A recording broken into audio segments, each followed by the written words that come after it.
Good afternoon and welcome to our webinar titled How to Best Serve Black Americans by Translating Research to Practice with Dr. Dogan-Dixon, who is our scholar in residence this year at the Institute for the Study of Race and Culture.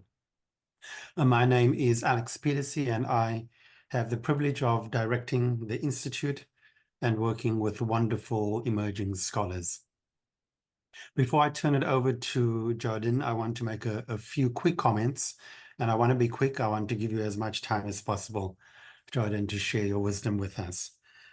So first, I just want to convey appreciation to the Dean's Office for their ongoing support of the Institute, and also to the Office of Professional and Continuing Education, who helped us with this webinar.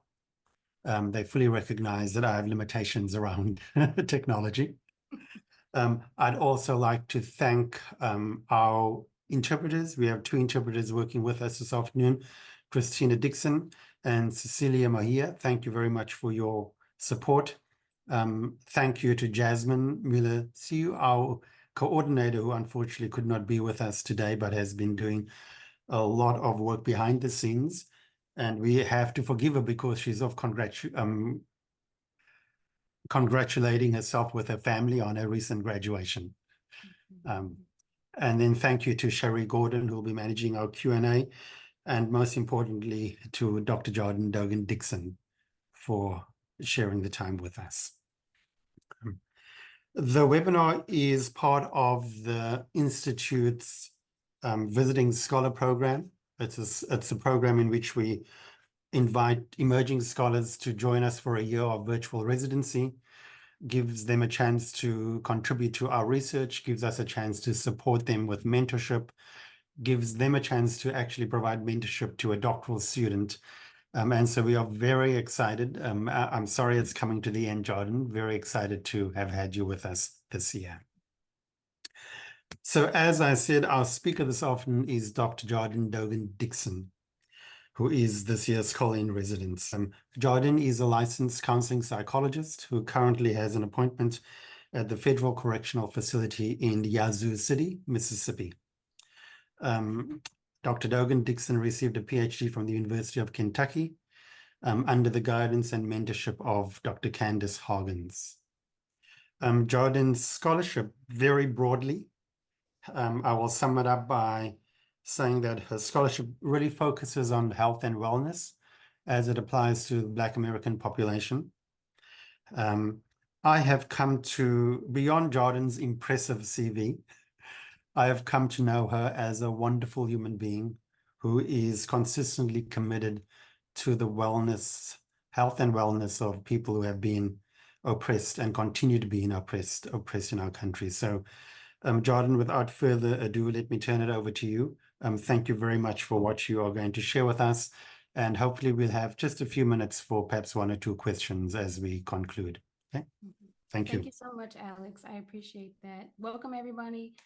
Thank you for joining me about a conversation on how to best serve Black Americans by translating our research and our practice.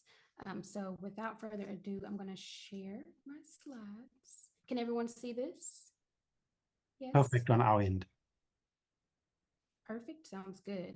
So today we're going to talk about a number of things, including the residual effects of COVID-19 and what I consider a double pandemic of the global pandemic, as well as racism and its impact on Black Americans' mental health. We're going to talk about current limitations to our research and practice that may not necessarily translate to these populations and how to access them. In the process of talking about the work that we're doing, we're going to talk about self-care and how to sometimes mitigate that frustration we may feel or that hopelessness we may feel in our work. We're going to talk about my approach to mental health prevention and intervention and what I think works for me really well. And lastly, we're going to end with a call to action to you, to the people who are listening, on how to reach and serve undiscovered populations that interest you. So to begin, let's talk a little bit about COVID-19. I think everyone listening to this conversation can recognize how harmful and how anxiety-provoking this pandemic was. During this time, we also saw a rise of a number of racial health disparities, which aligns with my work. So for Black Americans, we saw morbidity and mortality. We saw high rates of unemployment for essential workers, providing a lot of resources and services to many of people globally. We saw food and health and housing insecurities, as well as higher disease transmissions among Black Americans, which in turn related to grief and traumatic loss. We saw a lot of death occurring during this time. And in addition to all of these health implications, we also saw racism rear its ugly head. Okay. So Black Americans reported overt racism and discrimination, higher rates of race based stress and racial trauma. And even now that we are coming out of what seems to be the COVID-19 pandemic, we are experiencing a suicide crisis among Black youth. So it's impacting our younger generations. With all of the elevated mental health symptoms and the suicidality that we're facing, we see more of an interest in services, right? There's been a history of significant underutilization of treatment and therapy and counseling, but I do believe that more people are interested in seeking help. And as they do so, they're encountering a number of access barriers to treatment, whether that be stigma, mistrust of providers, health insurance issues, lack of culturally responsive providers, or even these myths that Black people are invincible and really don't need the help. We're facing all of these barriers to getting them help. So I want to take a second to really reflect on what has happened over the last 4 years. I know prior to COVID-19, I saw myself as a researcher and a clinician. I was, doing tons of research and seeing clients in my training. But it wasn't until COVID-19, when I was sitting in my apartment during the pandemic, where I recognized I have a lot of knowledge, I have training, I have exposure to wisdom and information that could really help people come to understand what they're experiencing, particularly related to the race-related stressors that we saw online. And so I recognized that, hey, I can be a researcher, I can be a clinician, but maybe I can also do some consultation work and I can start a business. And so in my, kind of aspirations and just my busyness, I recognize that we have a lot of roles as helping professionals, right? And so after COVID-19, and now that the government suggests that it's gone away, the work continues, and we wear many hats simultaneously to where we can be researchers, professors, therapists, business owners, supervisors, mentors, a number of roles that we can have.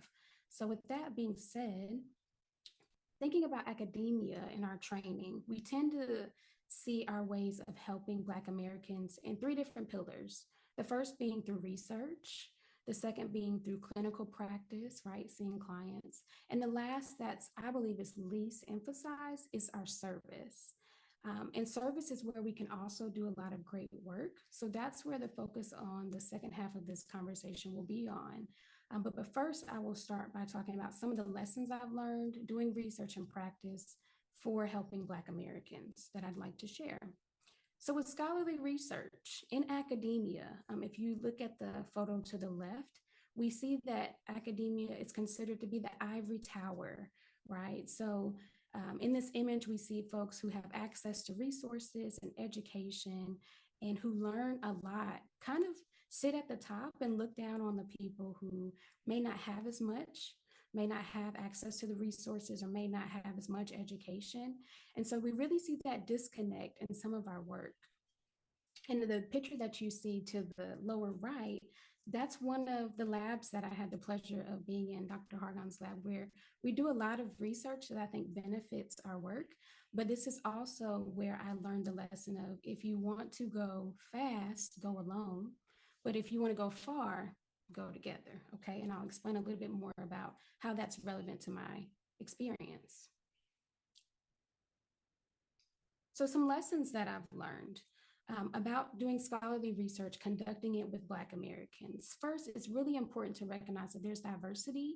Even though we may share similar racial and ethnic backgrounds, there's so much diversity in identity. There's so much intersectionality. related to geography and class and age and gender and sexuality and religion, a number of different experiences that we really have to highlight in our research so that we don't paint a single story or a single picture that really lumps all Black people together, right? So recognizing that Black people are not monolithic and there's so many experiences that we really need to discuss. And so, kind of in my introduction, Alex gave a lot of the research that I do focuses on what would be considered taboo, right?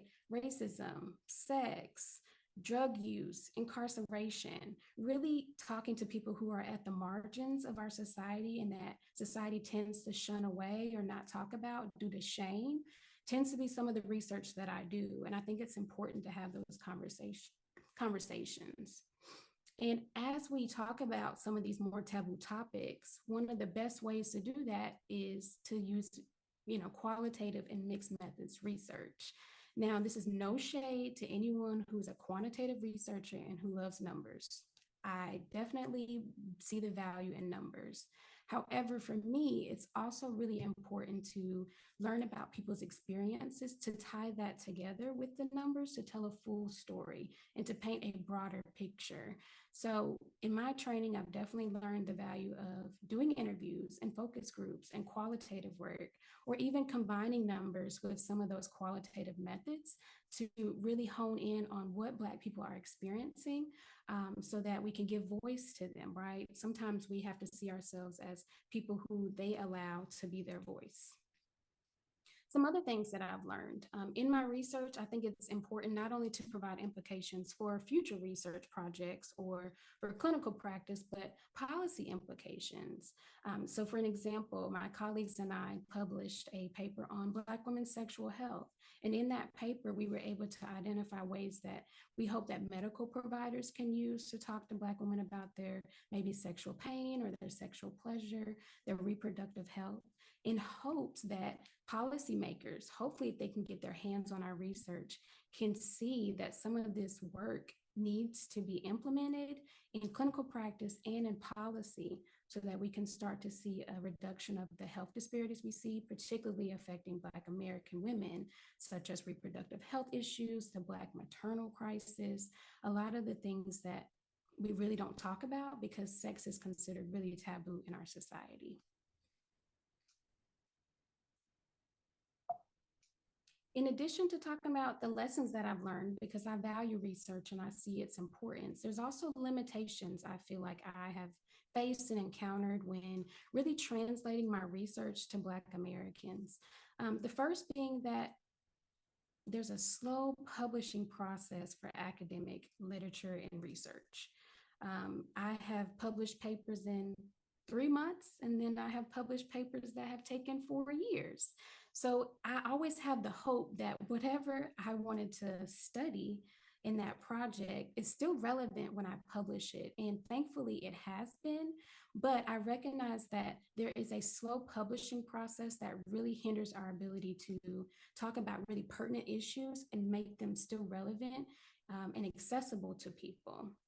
The second limitation I recognize is that the research that we work so hard to publish, right? We submit it to journals, we get feedback, we address those comments, the reviewers' comments, and we hope that it gets accepted. Once it gets accepted, once it's published to print, I later find out, or I kind of realized that this research is inaccessible not only to my peers, right, who may not be in academia, but also to the public, which is unfortunate, right? Because we have academic paywalls where if you're not in academia, you have to pay to access the research that we've worked so hard to publish.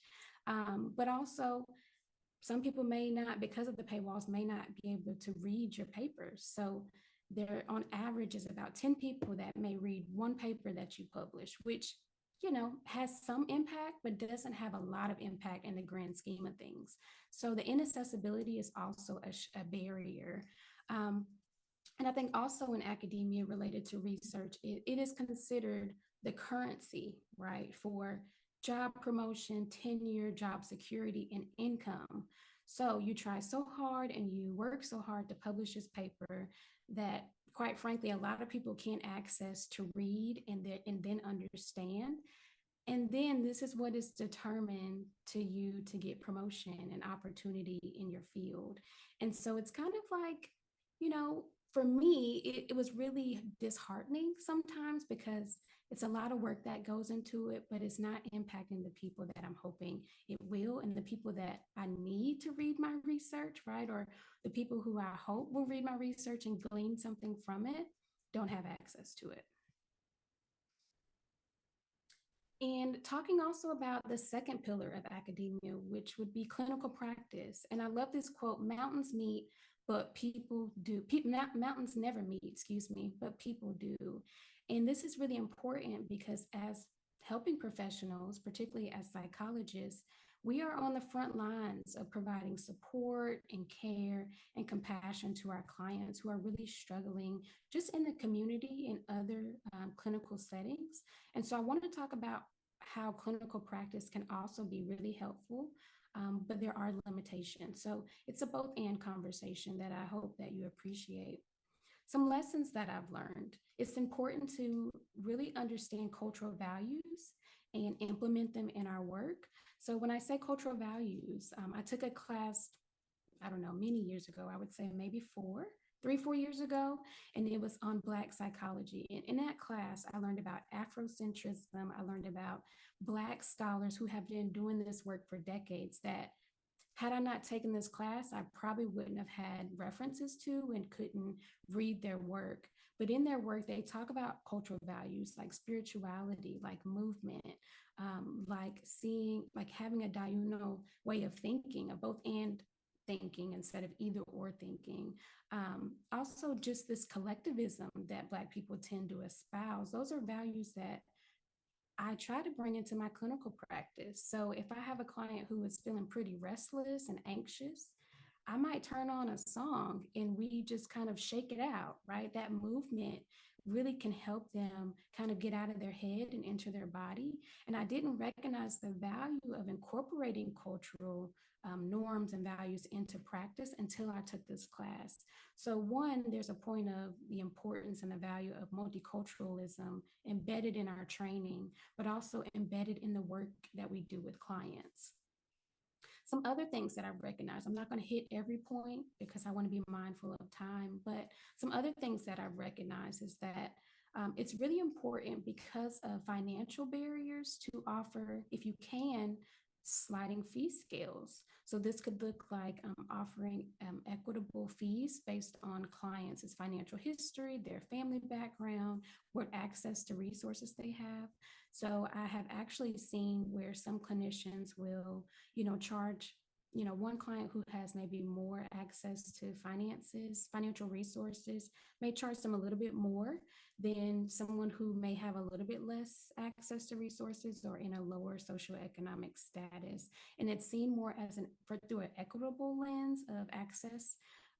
And it tends to work.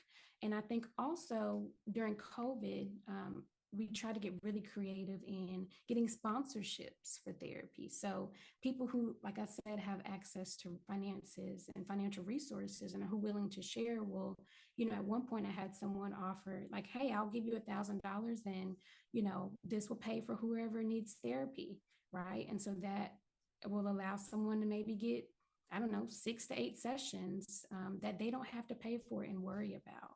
So that's a way to kind of overcome that financial barrier that we often tend to see working with clients who maybe are more low income but need the services. Another thing I learned about clinical work is that it's so important to, in efforts to mitigate burnout, to expand beyond individual services.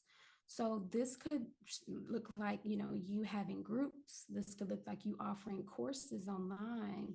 This could look like you offering therapy retreats or intensives or workshops. And really, this is a way to not only, address the barriers of finances, but also, as a clinician, you may not have to worry so much about insurance panels, and clients can, do payment plans or they can be self-pay. But I have seen a lot of benefit from being able to reach multiple clients simultaneously instead of offering just individual face-to-face services.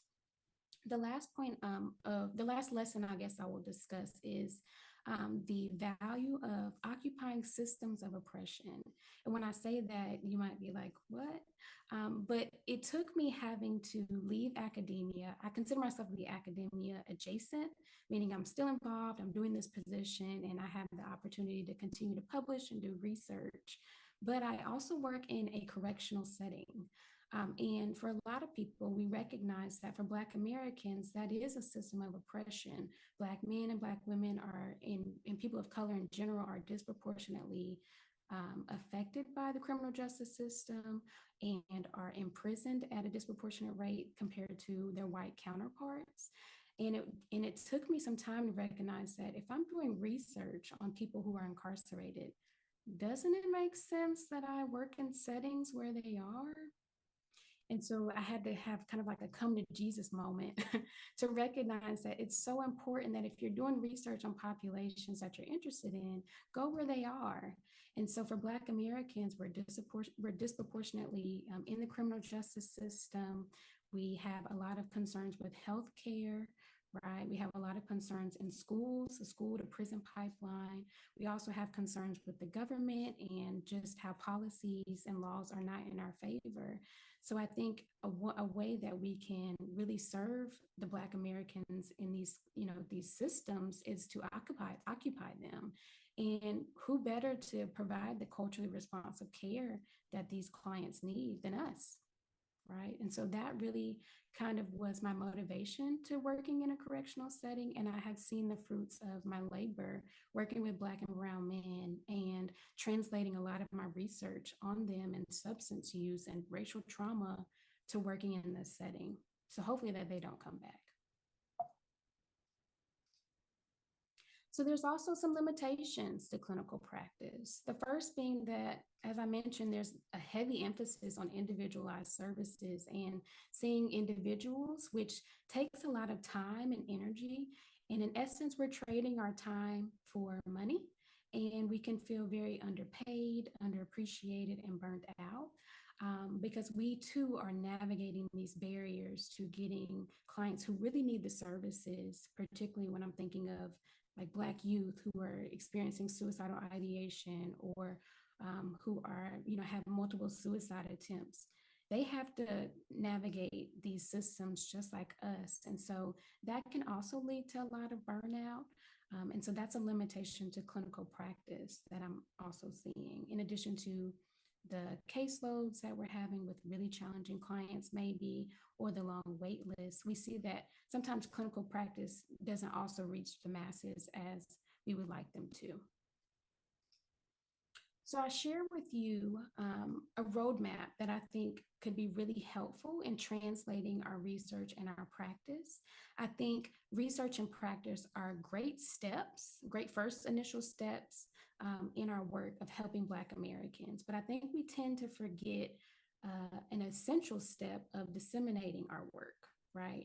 So I personally believe for me that dissemination starting in 2020 was a way that I really helped mitigate or lessen or reduce my burnout, because I was able to talk to different groups of Black Americans, and it really helped me establish my why, and it helped me bring meaning to my work. So once I started sharing my work, my research, the things that I've learned, the growing expertise that I gained through my training, it all made sense as to why I was doing what I was doing in the first place. And over time, the goal is to build community so that people who are experiencing some of these issues can come together, and also to influence policy that we see is really important, particularly in these times, to seeing change. So as I mentioned, I think dissemination was kind of like my question of, oh yes, this is great. Why I do what I do. But also as helping professionals, I think it's important for us to have the conversation about self-care, because the question about stress isn't if we're going to experience it, it's when we're going to experience it. And, in current society, self-care is a buzzword, right? Ooh, self-care. But I think sometimes we miss the mark a little bit, because we see self-care as something that we do reactively, and kind kind of in the moment rather than proactively and very intentionally. So, this quote I provided because I think it really kind of gains or gives a really insight into where I'm going with this topic of self care. But faux self care is a method. In the moment, going for a run might improve your mood, but it does nothing to change the circumstances in your life that led you to feel drained, energyless, or down. The work of real self care is about going deeper and identifying the core principles to guide your decision making. When you apply these principles to your life, you don't just feel relief in the moment, you design a system of living that prevents the problems from coming up in the first place. And while I believe this quote is slightly aspirational, right, because we are dealing with systems of oppression, I recognize that it is a good reference point to start seeing self care as something that needs to be intentional and it needs to be kind of systematic, and it requires planning because burnout occurs on various levels. I think burnout is also a buzzword too, but burnout can occur on an individual level, an interpersonal level, and an organizational level. So, individually, we may feel some cynicism, we may feel exhausted and tired, we may feel like the work that we do isn't making as much of an impact, and this can manifest as physical and mental health symptoms. Interpersonally, we may experience relationship strain, poor communication, poor boundaries. We may feel disconnected from other people in our work, and that causes us to isolate. And working in some of the systems that we do that may not work for us, we may experience some work related concerns, procrastination, tardiness, poor adaptability to changes, and really feeling like, our work isn't making an impact. And I think that's also really um, a big starting point to burnout is questioning your impact. So what has helped me with navigating burnout, particularly during COVID and afterwards, is a care praxis that one of my mentors, Dr. Candace Harkins, introduced to me during my graduate program. And it talks about four different levels of which we can take care of ourselves that tends to get overlooked in the broader conversation about self-care. So the first level being numbing, right? So numbing isn't always a bad thing, but when we tend to numb frequently, to navigate our stressors, it can cause us problems. So numbing, for example, can look like binge watching Netflix, right? Engaging in drugs and alcohol, avoiding necessary tasks, self silencing, right? Not really speaking up for ourselves, scrolling on social media all day, and I'm guilty of that, and also procrastinating. So, numbing can be anything that distances us from the stress we're feeling, and it doesn't necessarily sustain us long term. Okay. The second level being self care. So these are the things that, quite frankly, aren't really sexy that I think a lot of people kind of don't associate with self care. I think when I think of self care, I hear people say like, "Get my nails done, get my hair done," going out, and that's great. Don't get me wrong, but I think we have to start thinking of self care as things that we do that sustain us long term. And so these are the less sexy things like therapy, exercise, setting boundaries, eating healthy, drinking water, getting adequate sleep. So these are things that we know we should do, but we struggle, and they tend to be the first things that go out the window when we're stressed out. The third level being collective care, right? So when we think about interpersonal burnout, this is dealing with our relationships and how we interact with other people.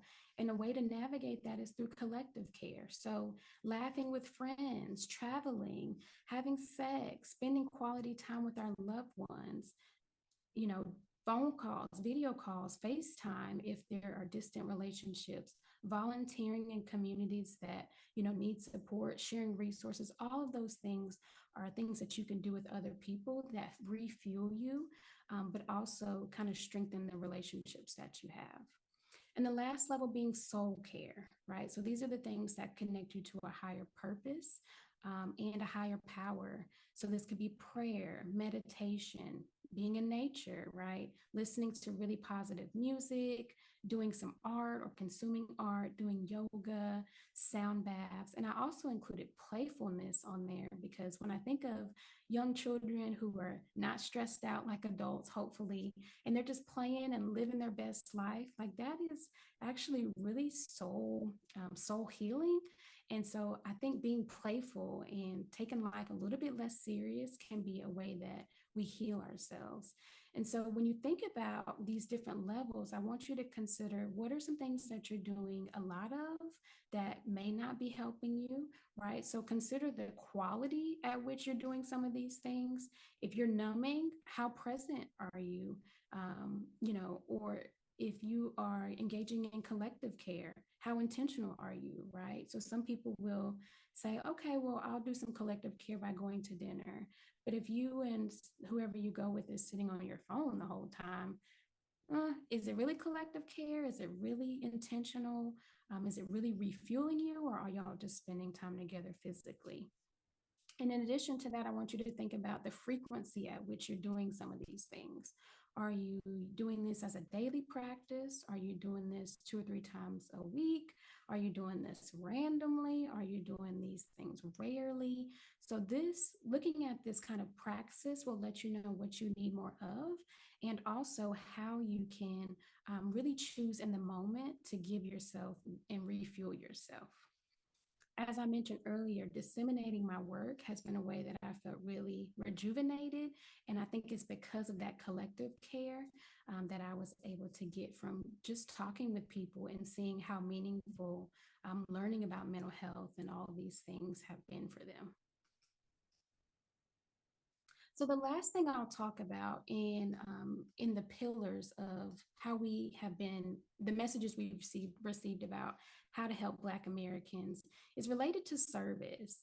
And I think it's really important that we translate our research and our practice to people who are in need. And so to give is to invest. And I think as helping professionals, it's important to recognize that when we give to other people, essentially we're sowing a seed. We don't know if that plant will bloom soon. We don't know if that tree will grow, in the next couple of years, but we are sowing a seed that hopefully will help other people. And as you think about giving back and providing services to Black Americans, I want you to consider your sphere of influence, right? So, on the individual level, are you impacting your students and your clients and your mentees and your peers and your loved ones? On a community level, are you visiting communities that you are aware of, but maybe you don't frequently visit? And also the public, how are you reaching the masses? How are you helping folks that you may not know, but maybe on a national or global scale, because that is possible. So we'll talk about at each level how I try to do that and how that's been really fruitful for me. So the first being on the individual level, I definitely see the value of mentorship, primarily because we see that there's a need for more BIPOC clinicians in the mental health field. And I personally think that requires a lot of mentorship. Sometimes you can't be what you don't see. And here's an image or a picture of a multi-generational research team that really got me through my doc program. We're all Black women. We all have an interest in either sex or substance use or racism or incarceration. And we helped each other get through different phases of our careers, whether that be as a young doc student or a more advanced doc student as I was, a postdoctoral scholar, an assistant professor, an associate professor. We all were working together. And it's really important because only about 4% of psychologists identify as Black. And we're seeing low enrollment numbers in our programs. And the curriculum still isn't up to par with addressing multiculturalism and acknowledging that there are things that maybe Black Americans need in their treatment that maybe other individuals don't need. So really kind of specifying some of the work that we do. I will say that I have seen some progress in this area. I just read an article about a policy that they are trying to push forth, I believe in New York, if I remember correctly, but they are trying to increase funding at HBCUs, historically Black colleges and universities, and Hispanic serving institutions to increase the funding and scholarships for BIPOC students in mental health programs. And I think that's great, right? Because students need resources like scholarships and exam preparations and even training on how to be clinicians and be business owners in their work. And largely, this is important because I think there is a lack of awareness of psychologists and mental health professionals in general. So, as a field, I think we're still kind of new to some populations, primarily because of mental health stigma. So mentorship is a great way to mitigate burnout and has been for me. And so as you navigate, how you want to show up and how you want to give back, try to include mentorship because that has a direct impact on the people in your life. The second, and I think is my favorite part, is community work, primarily because I see it as a way to be really proactive in helping people become healthier.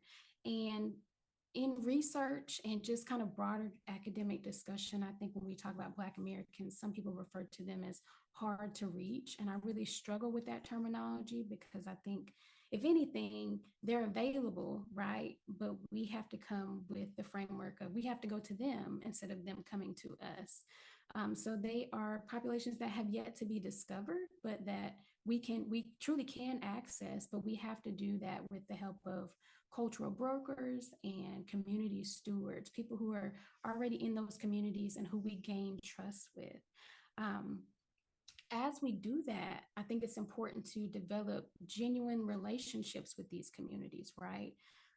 We have a tendency, particularly when I was in academia, I saw a high tendency for folks to just visit these populations when they needed something, when they were interested in a phenomena, and we're like, oh, we want to study why this is such a disproportionate rate in the Black community. So we'll go to the community, get our research, and then never return to share our results or never return to give back or just have genuine conversation about how it's impacting them.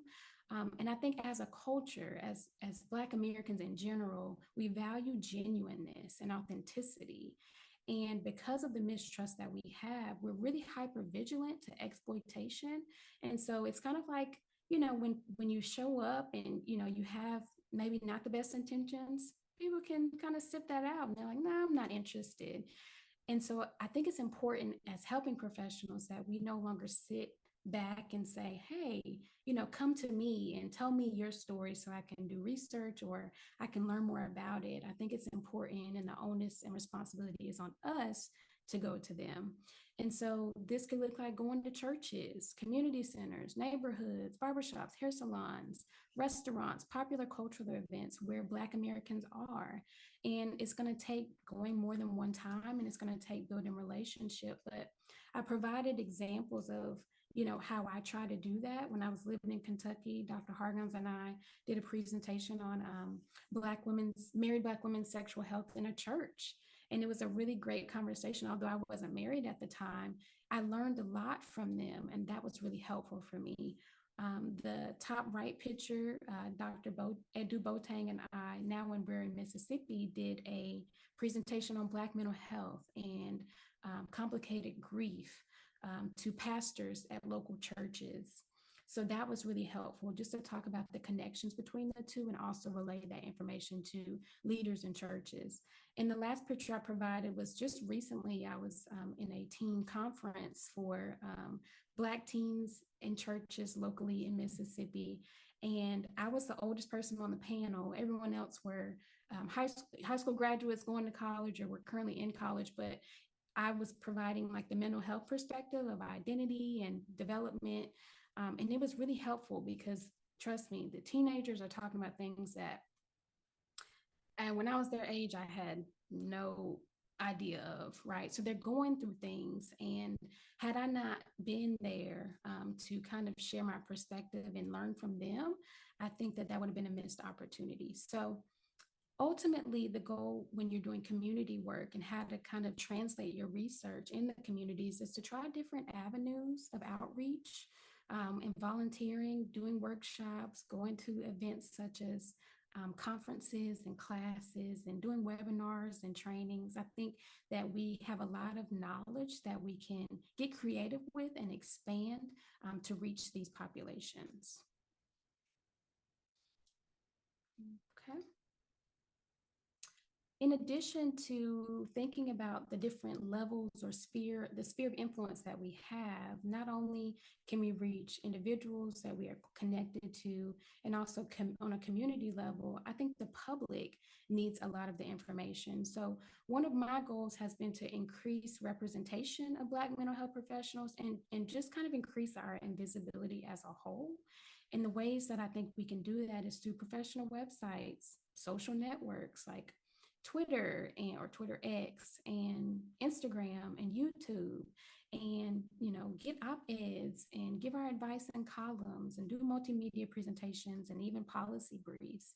And a way to reach the masses is really important through these public platforms, because as I mentioned, I do think the public kind of lacks awareness that there are Black mental professionals out here. And if they are aware of psychologists, sometimes we get confused with psychiatrists, right? So some people will come and say, hey, I need some meds. And I'm like, I'm not a prescriber, but we can't do talk therapy. So it's really a way to kind of present ourselves and get the awareness out there about the work that we do.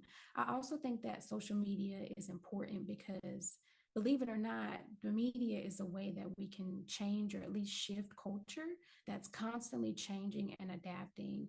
And social media, I would say, at least since COVID, has been really instrumental in kind of reducing some of the mental health stigmas that we're noticing, or that we know are relevant and still really powerful.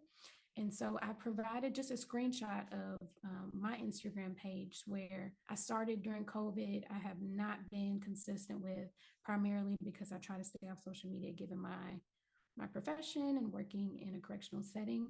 But I do think it's really important that you can create a social media page and share some of the things that you know. And although I haven't posted on this page in probably like a year or so, people are still gravitating to the things that I have posted, and they're learning from it, right? And so I think that's the end goal. That's what I hope would happen, primarily because I think we don't value education and self-help as much as we should. I think people can read books and listen to podcasts and download mental health apps and consume social media and create virtual communities that also can be really helpful if they don't have access to a therapist or can't afford one.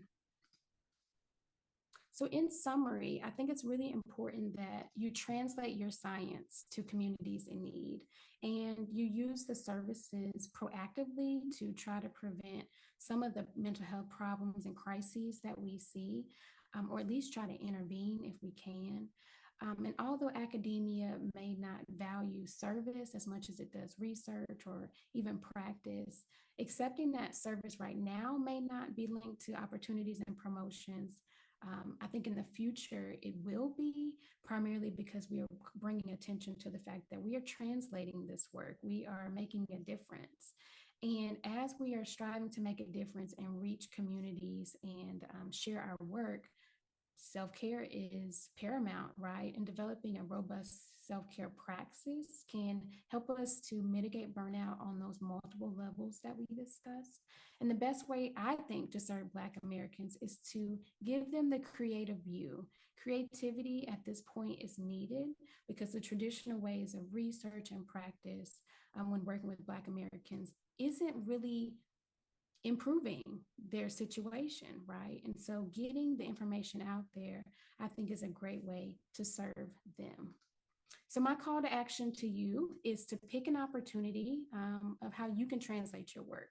This could be you writing an op-ed, this could be you doing a blog, this could be you doing a workshop, whatever you choose. But I do think it's important that we start to reach out to undiscovered populations that need our attention and share our work. So thank you so much for your attention, your time, for joining us today.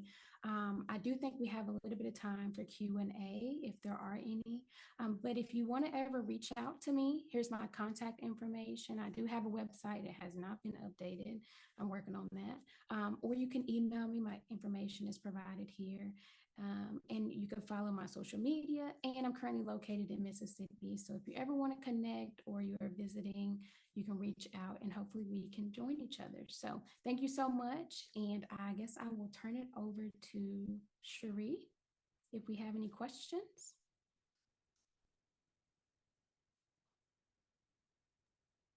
Thank you so much, Dr. Dogan-Dixon, for sharing such important knowledge just about access and healing. This is really, really great to hear. So we will open it up to any questions that people might have. Feel free to type it into the Q&A portion.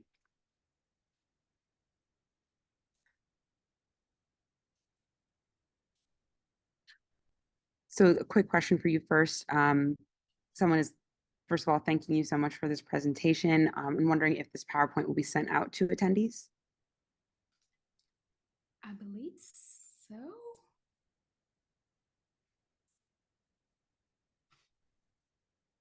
Can't hear you, Alex. Oh, sorry. Thank you. We can do two things. Jordan, with your permission, we can share the PowerPoint slides. And also we have recorded the webinar. And so as soon as we are able to access the recording from the cloud, we will put it up on our YouTube channel and also send out a notice that the webinar is available, or the video of the webinar is available as well. Mm-hmm.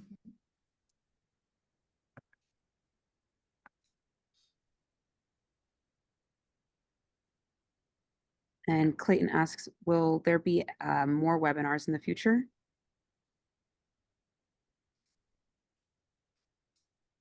So I'm not sure, Clayton, if that question is directed at the Institute or directed specifically to Jardine. But certainly the Institute is providing webinars consistently. Some of the webinars come out of the Visiting Scholar program. Last fall, we collaborated with some other folk and did a couple of webinars focused on applicants of color, folk who are interested in applying to psychology graduate programs. We had a panel and we hope to repeat that. So we're going to be offering a fairly consistent webinars offerings. So we will put people on our listserv and just continue to make announcements.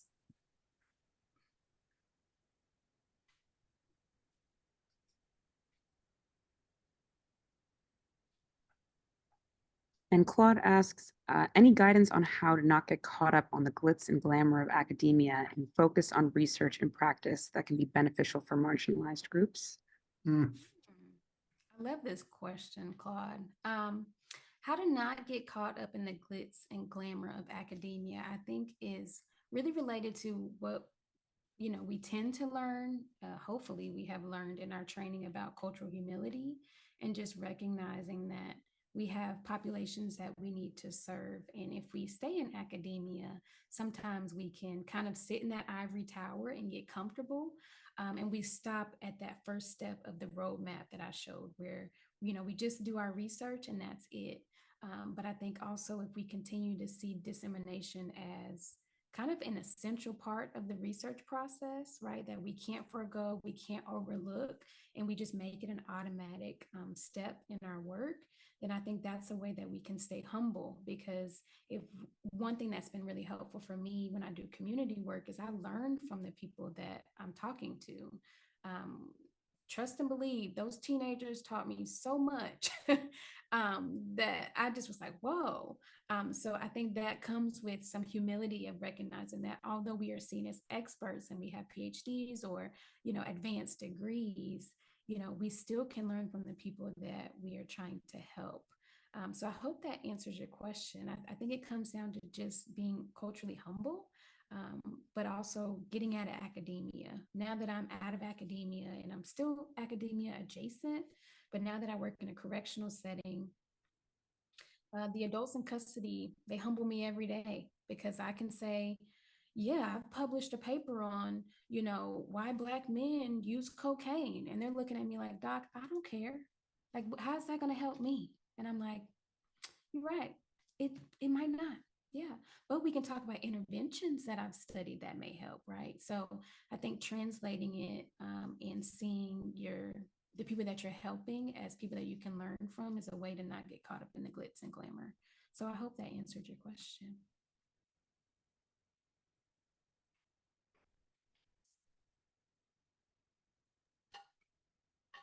Thank you. I'm seeing that there are a couple of people who are asking about recommendations or resources to learn more about Black psychology, like with the course that you mentioned that you took, and also just being able to tap in with different resources for people who are interested in working therapeutically within Black communities. Mm-hmm. If I can think about resources, I think Google is a great resource. And one thing that was helpful for me is just to type Black psychologist. And when I did that, like after taking that class, of course, I got more in details about Black psychologists in general, but really looking up the history of Afrocentrism, looking up the history of Black psychology, led me down this rabbit hole of all these famous psychologists like Dr. Frances Cress Welsing, who has a whole theory as to why racism exists. Had no idea. So I think if you just go to Google, I can't think of a specific resource off the top of my head right now. But if you go to Google and just look up Black psychologists, I do think it'll lead you kind of down a rabbit hole of learning about all the work that they have done thus far, that we just really don't learn in our training. Like those people just they don't come up, right? We learn about Freud, but we don't learn about a lot of the scholars that have been doing this work and that need recognition. So I hate that I can't give you like a resource off the top of my head, but if you research that, I do think that'll lead you to what you're looking for.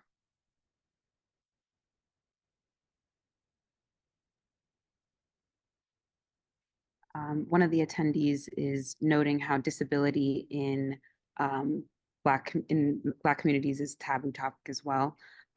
How do you suggest Black scientists with a disability translate their research to the Black community who might not necessarily know things about accommodation in mental health services?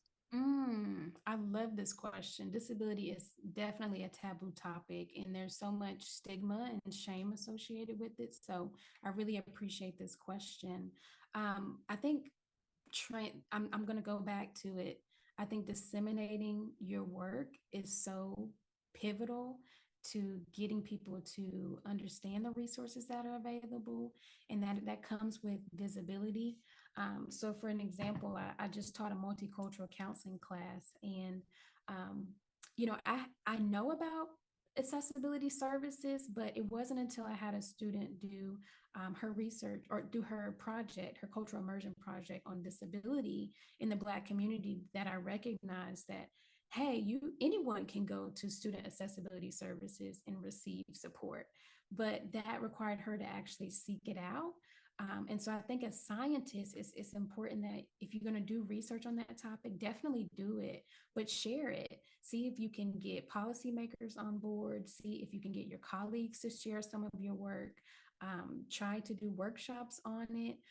So for an example, like I said, we did research on Black women's sexuality, and me and one of my younger mentees, colleagues, actually translated that into Black women's sexual pleasure workshops, where we had almost like 100 Black women show up on Zoom, and we talked about sexual pleasure, and it was divine. I loved it.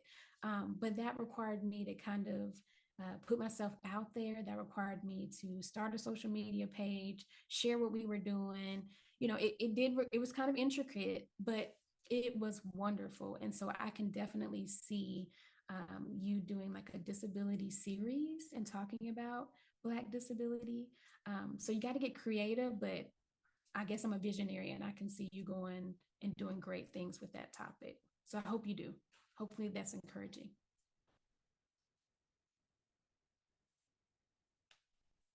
Adley asks, what is one piece of advice you can give to current doctoral students in counseling psychology who are working on their qualitative research dissertations, more specifically focusing on better best practices working with underserved populations? Yeah. Shout out to you, my fellow qualitative researcher. Qualitative research doesn't get a lot of love, and I hate that. So one piece of advice I would give you is to, if that's truly what you're interested in, and if you're getting any pushback about qualitative work, definitely stand strong in that. I will also tell you that there are a lot of there are communities, at least virtually online, for qualitative researchers. So for an example, my mentor, Dr. Candace Hargon, started on Facebook.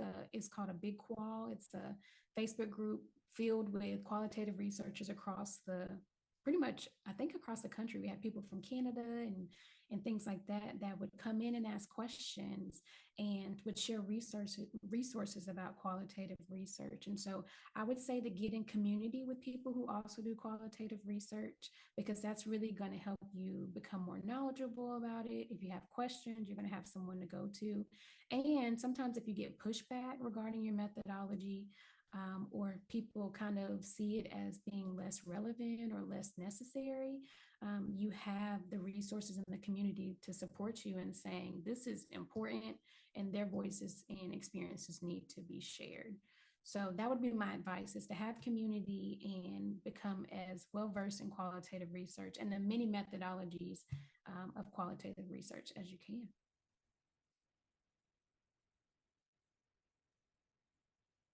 Another attendee asks, what is your take on combining mental health care with physical health care to reach Black populations while they're at their physician's office? Also speaking with them about how physical health can impact mental health, vice versa. Oh, I love that. I think that's a great way to reach people. While we know that some Black Americans may not go to their physical doctor's office because of mistrust or concerns about accessibility or health insurance, things like that. I think very similarly to projects where, provide mental health providers go into barbershops or to hair salons or to schools. I think also going into like a doctor's office and passing out flyers about mental health and the connection between the mind and the body would be really cool. And I think actually getting providers on board with that would be also a great way to kind of bridge that gap and to show people that those two things are connected. So I think that's a great outreach opportunity that I hope that you do, particularly because I live in Mississippi. We're one of the quote unquote, poorest health states in the country. And I can see, but we also have a lot of Black and Brown medical providers. I could see us going into doctors' offices with flyers or with QR codes and saying, hey, you've been talking about having stomach gastrointestinal issues. Are you aware that sometimes maybe anxiety can influence that? And just starting a conversation, I think, can be really helpful. So I think that would be awesome to do. I hope that you do it.